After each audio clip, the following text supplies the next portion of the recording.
प्यारे बच्चों, class 9th का एक्सरसाइज 7.3 क्वेश्चन नंबर 1।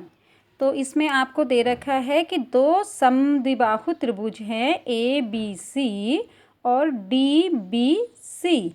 तो इसमें हमें ये चार चीज़ें प्रूफ करनी हैं। तो हम सबसे पहले ले लेते हैं, बस केवल हमें यही दे रखा है कि ए बी सी और डी बी सी ये दो हमारे पास समद्विबाहु त्रिभुज हैं। तो हमने जो उसकी बराबर भुजाएं हैं उनको टिक कर लिया है। बड़े वाले त्रिभुज में ये दोनों भुजाएं बराबर, इसमें ये दोनों बराबर हैं। तो ये हमें ज्ञात हो गया। अब हमें प्रूफ करना है फर्स्ट पार्ट इसका, ये ए बी डी सर्वांग सम है ए सी डी के। तो देखिए इसको हम कैसे सॉल्व करते हैं। पहले वाले पार्ट को देखिए, तो ए बी बराबर ए सी हमें दिया है। कहाँ से पता चला? क्योंकि ये समद्विबाहु त्रिभुज है, इसलिए हमने कह दिया ए बी बराबर ए सी। दूसरा बी डी बराबर डी सी। क्यों कह दिया? क्योंकि जो डी बी सी ये नीचे वाला त्रिभुज है, ये भी समद्विबाहु है, तो इसकी ये दो भुजाएं आपस में बराबर होगी। अब तीसरी देखो बच्चों, क्योंकि हम तीसरी जो भुजा है ए डी, तो ये वाली भुजा इस वाले त्रिभुज में और इस वाले त्रिभुज में दोनों में कॉमन है, तो इसलिए हमने लिख दिया ए डी क्या है, कॉमन है। तो अब देखो एस इन दो त्रिभुजों की ए डी बी और ए डी सी, ये जो पतले से त्रिभुज हैं मैं इनको शेड कर देती हूँ। ये दोनों त्रिभुजों की तीनों भुजाएं हमें पता चल गई, ये कॉमन है दोनों में, ये बराबर ये बराबर ये। तो एस नियम से ये दोनों त्रिभुज क्या हो गए हैं बच्चों, सर्वांग सम हो गए हैं। अब इसका सेकंड पार्ट देखिए। सेकंड पार्ट हमें प्रूफ करना है ए बी पी। तो ध्यान से देखिए ए बी पी। बच्चों ये देखो राइट एंगल, ये जो आधा वाला पार्ट है इसका, इसको हमने इसके बराबर प्रूफ करना है। तो इसमें देखिए, पहले मैं इसका ज़रा अलग सा चित्र बना लेती हूँ। ये है बच्चों आपका ए बी पी और इसी तरीके से ए पी सी, ये सी। तो इसमें देखिए ये भुजा हमें इसके बराबर है, दे रखी है, समद्विबाहु त्रिभुज है ए बी सी, और ये भुजा हमारी कॉमन हो गई, दोनों में है। अब हमारे पास क्या रह गया, एक एंगल ढूंढ लेते हैं, ये वाला कोण, ये वाला कोण।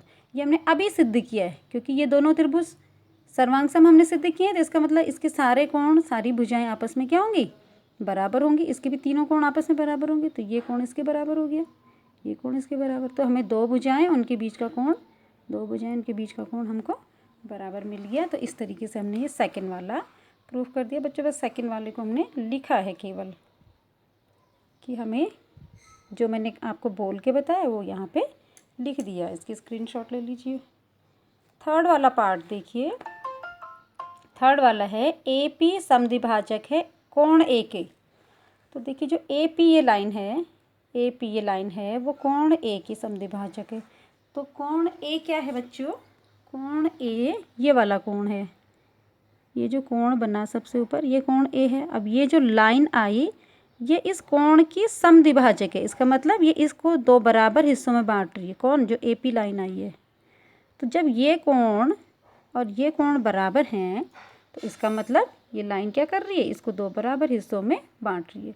तो इसके लिए भी हमने सिर्फ तर्क देना है, ये मैंने लिखा है यहाँ पे। फिर हमने कौन से दो त्रिभुज सर्वांग सम सिद्ध कर लिए, बी डी पी और सी डी पी। ये देखिए चित्र में B D P, B D P,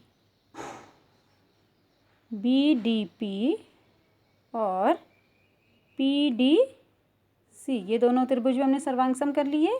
तो इसका मतलब ये वाली कोण और ये वाली कोण आपस में क्या हो जाएंगे, बराबर हो जाएंगे।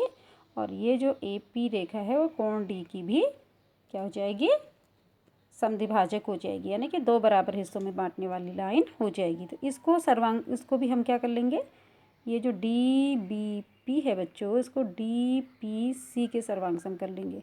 तो ये भुजा इसके बराबर दे रखी है, ये भुजा क्या हो जाएगी हमारी, उभयनिष्ठ हो चुकी है। और इससे पहले हम इस वाले त्रिभुज में और इस वाले त्रिभुज को अभी हमने सर्वांग सम सिद्ध किया था, यहाँ पे किया था ना। तो जब ये दोनों सर्वांग सम हो गए तो हम कह सकते हैं BP बराबर PC।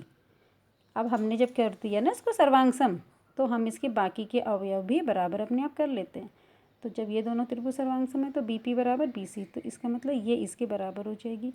तो अब हम ये जो त्रिभुज है हमारा, कौन सा त्रिभुज, ये वाला और ये वाला, तो ये भी हमारे क्या हो गए, सर्वांग सम। रीज़न क्या हुआ, ये उभयनिष्ठ है, ये दोनों बराबर हैं दे रखी है, और ये हमने सर्वांग सम जब इन दोनों को किया था तो हम कह सकते हैं BP बराबर PC। तो अब इसमें देखो S नियम से DPB सर्वांग सम हो गया DPC के।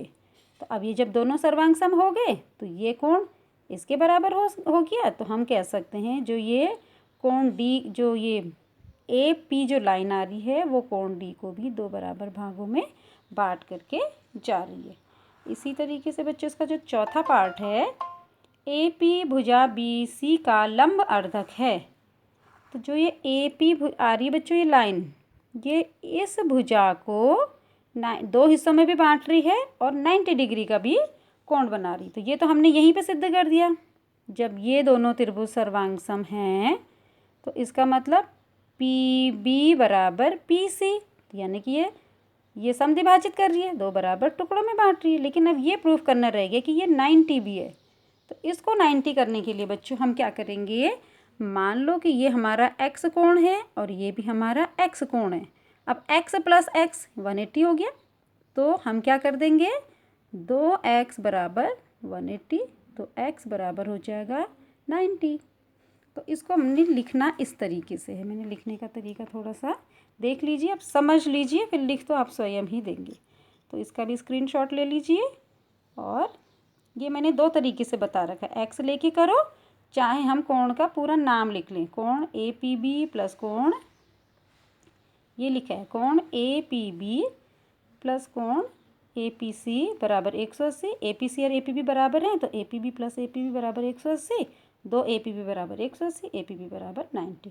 तो अतः ये इसका समद्विभाजक है। तो बच्चों इसको समझिए और फिर खुद से करिए। Thank you.